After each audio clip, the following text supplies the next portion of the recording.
May Mendoza updates about judgmental ka ba? Kwento nga. Tama po yan, Pastor.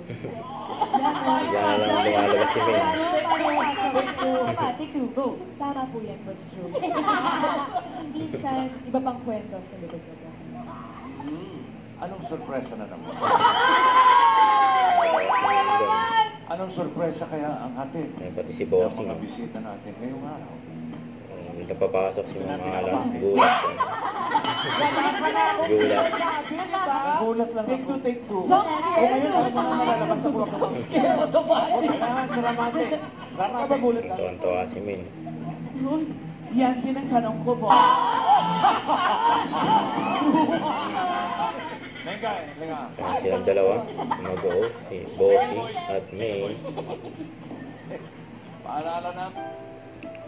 Ay, sa post na Itbulaga, thank you sa pagsama sa aming ngayon Thursday, Dower Gods. And group picture kasama yung mga Dower Gods at mga audience. Nanood niya sa EB Studio, you know. And post ni May sa kanyang Instagram for Vivo B40 ang Grand Lunch event. Ang ganda ng outfit ni May. Nakakamiss din yung long hair ni May. May bagay kay May. Huwag kalimutan mag-subscribe, click ang notification bell for more update. Ito po ang Nature Reaction Vlog by guys Team 4 Watch.